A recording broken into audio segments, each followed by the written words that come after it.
नमस्कार, Hindi animation tutorial में 3D max tutorials part 86 का स्वागत है। पिछले चैप्टर में हमने बोन्स को एडिट कर उन्हें अपने एलियन ज्योमेट्री के हिसाब से शेप दिया था। अब इस चैप्टर में हम उन्हीं बोन्स को अपने एलियन ज्योमेट्री के साथ स्किन करने वाले हैं। इससे होगा ये कि जब भी कभी हम इस बोन को मूव करेंगे, जैसे कि मान लो हम इसके हाथ के बोन को इसके शोल्डर से मूव कर रहे हैं, तो जो ये मेश ज्योमेट्री है जिसे हमने टेक्सचर किया है वो भी उसके साथ मूव होगा।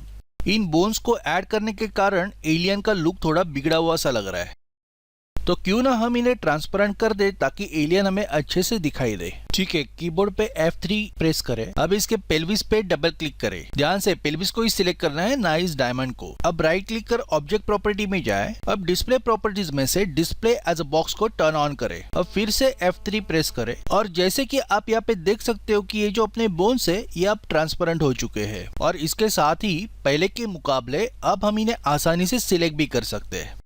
अब आगे हमें यहाँ पे स्किन मॉडिफायर ऐड कर लेना है। इससे ये तय होगा कि कौन सा बोन कौन से मेश एरिया को प्रभावित कर रहा है या कौन से वर्टिसेस को प्रभावित कर रहा है।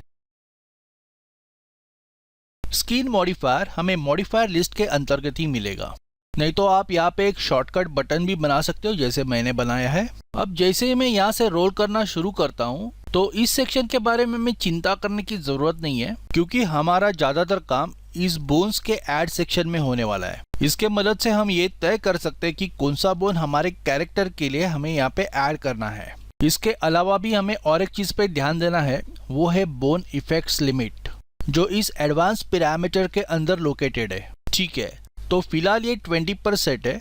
इसका मतलब ये है कि अगर हम किसी भी बोन को यहाँ पे मूव करते हैं तो ये अपने साथ 20 वर्टिसेस मूव करेगा। तो अभी हम इसे 3 पे सेट कर लेते हैं। इसके पीछे का कारण ये है कि अगर हमने बोन इफेक्ट्स लिमिट को 20 पे सेट कर दिया तो ये सेटिंग कंसोल गेमिंग या एंड्रॉइड गेमिंग के लिए हानिकारक साबित होगी, क्योंकि गेम रन होते वक्त उन्हें हर बार बोन इफेक्ट लिमिट को कैलकुलेट करना पड़ेगा और ज्यादा लिमिट्स होने के कारण मेमोरी भी ज्यादा खर्च होगी और गेम में लैगिंग बढ़ेगी। इसलिए कम लिमिट्स रखने से गेम लैग होने की संभावना घट जाती है और अपने गेम की परफॉर्मेंस बढ़ जाती है। इसलिए इफेक्ट लिमिट हम 3 रखते हैं ताकि इसका कम से कम असर अपने कंसोल मेमोरी पे हो।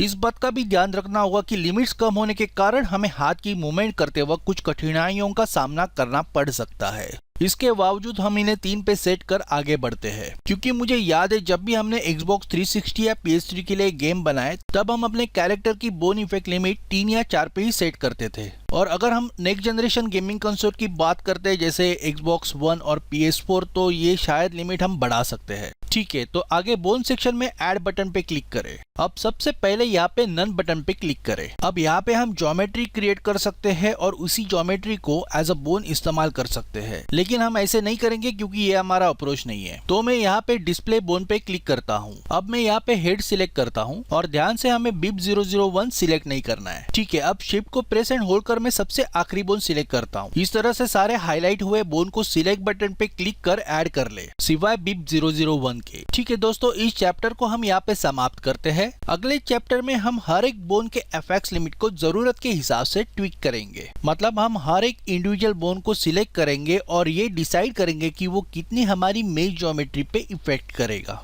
इनके बारे में हम नेक्स्ट लेक्चर में विस्तार से जान लेंगे, लेकिन इसके लिए आपको मेरा चैनल सब्सक्राइब करना होगा। हिंदी एनिमेशन ट्यूटोरियल के साथ जुड़े रहने के लिए धन्यवाद। आपका दिन शुभ रहे।